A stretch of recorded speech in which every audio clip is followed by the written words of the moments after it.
Good afternoon. My name is Jonathan Brumlow. Today I'm going to be giving a strict briefing on two operations that were fought overseas in the Middle East. The global war on terrorism has shaped the world as we know it, and the battles that were fought in global war on terrorism shaped emergency management. Emergency management comes in very different forms, shapes, and sizes, but as we have learned in this class, leadership, strategic planning, and communication are key elements of emergency management and how one goes about securing a scenario and making it better. Both battles that were involved in today's briefing are very important to the global war on terrorism. Both have important lessons that were learned and many things that we can go over to where we make sure that we do not make the same mistake twice and we learn from our past. Operation Anaconda was in March of 2002 in Afghanistan, and the purpose of Operation Anaconda was to root out the Taliban and Al-Qaeda forces that were held up in the Shahikat Valley. The intelligence going into this operation was rocky at best. It was predicted around 200 to 300 fighters in the valley, when in reality it was around 1,000.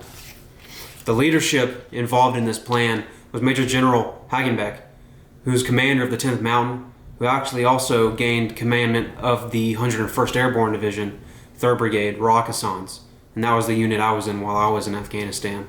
Not in this operation, but in that unit.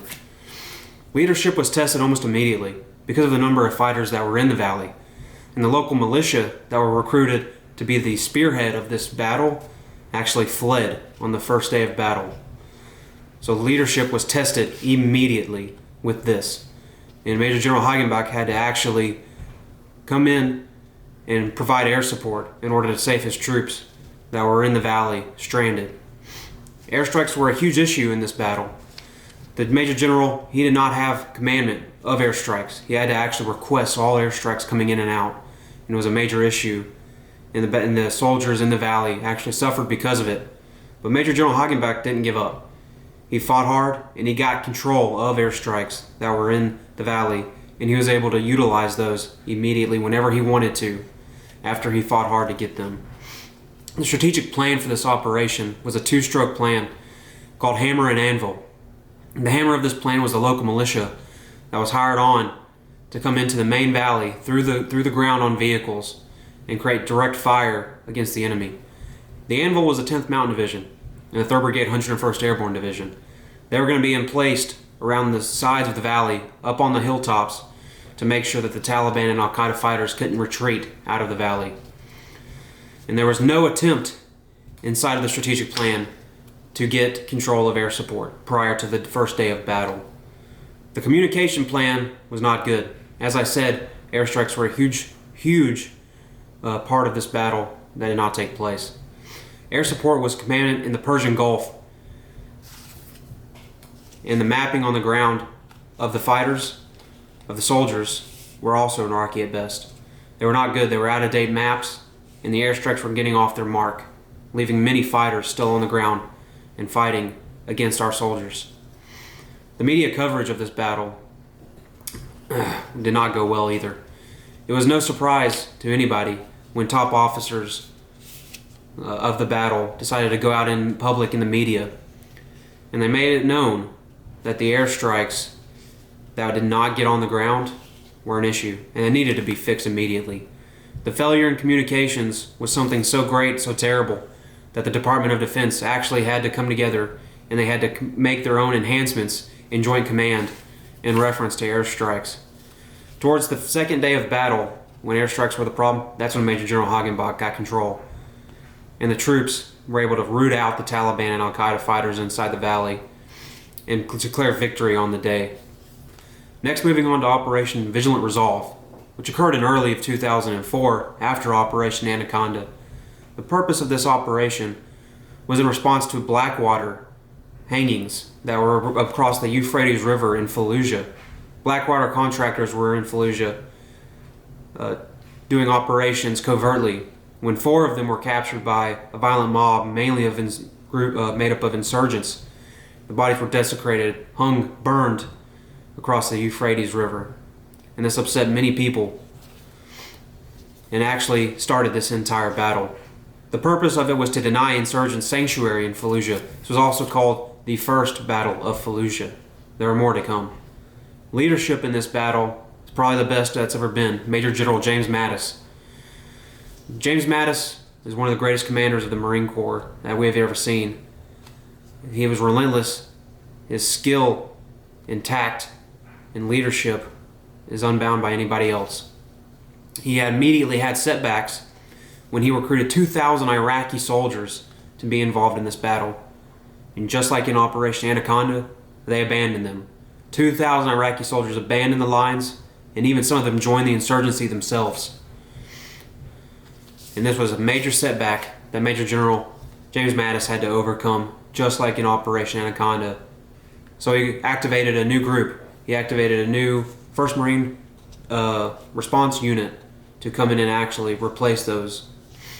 The strategic plan for Operation Vigilant Resolve was to cordon the city off, was to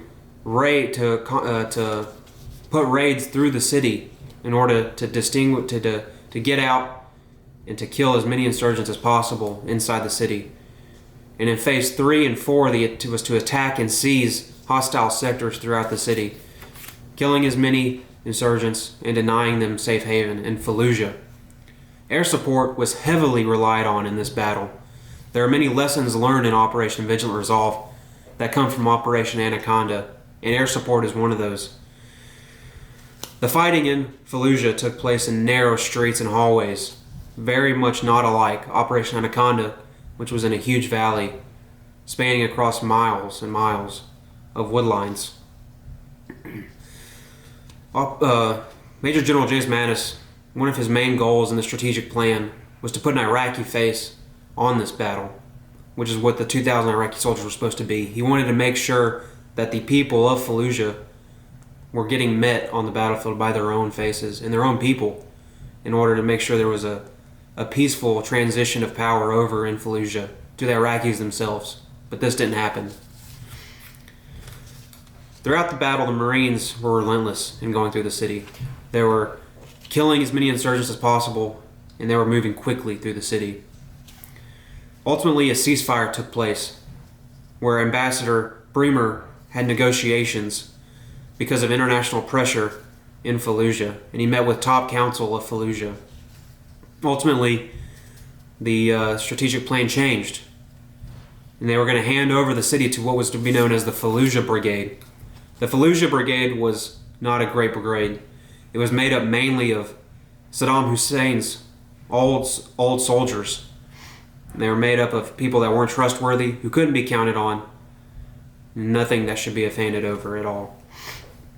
The communication plan was an integrated air support. They learned from Anaconda. They brought the air support into the battle plan, and they made sure that there was going to be no mistakes going forward in what was to be known as Operation Vigilant Resolve. The media played a huge factor in the communication plan, and ultimately the insurgents won the communication.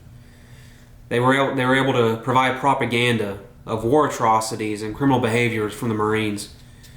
And because of the international pressures that Al Jazeera was putting out, because of the insurgency, that's when the ceasefire happened. That's when Ambassador Bremer came, and that's when the Fallujah Brigade was ultimately created and put into place. Operation Vigilant Resolve was stopped incredibly early, before victory could be made, and the battle was lost through the Fallujah Brigade. Ultimately, the Fallujah Brigade disbanded. They disbanded because they weren't trustworthy, and they couldn't get the job done as the Marines could. Moving on to the comparisons between the two operations. The leadership in both Operation Vigilant Resolve and Operation Anaconda was great. Major General Hagenbach and Major General James Mattis are both incredible leaders who led their troops, adopted to the plan, and made sure they did the best they possibly could.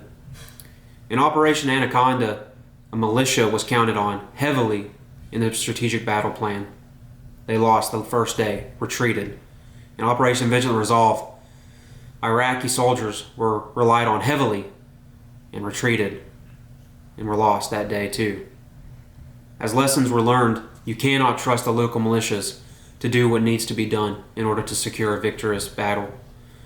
The local militias changed the battle plan completely once they retreated, and things had to be changed. In Operation Vigilant Resolve, it was smoother though, because they accounted for it. They knew that the Iraqis couldn't be trusted, and they had Marines staged and ready to go. The strategic plan in both operations didn't survive first contact with the enemy, and that's talking about the local militias and Iraqi soldiers. As the moment the battle began, it was over for them, and things had to change. Operation Anaconda had many moving parts involved with it, and they relied way too heavily on the militia themselves. The goal was to defeat the enemy in both strategic battle plans. Anaconda achieved this by relying on air support, by getting authority of air support, and rooting out what was in the valley. Operation Vigilant Resolve was a complete failure. And this was because of the Fallujah Brigade and that politics that were ultimately put into the battle and stopped and halted all progression. Both battles were fought hard. Both leaders fought hard. One operation saw better results than the other in some aspects, and the other operation saw better results in other aspects as well. At the end of the day, soldiers fought hard, and the battle kept going on. And the global war on terrorism is finally coming to an end after 15 plus years. I myself have seen it go on, but the lessons that we've learned from these two battles are not something that needs to be forgotten. And we've learned many areas of improvement, including the things that we've learned in this class that can fit right into these two battles. Thank you.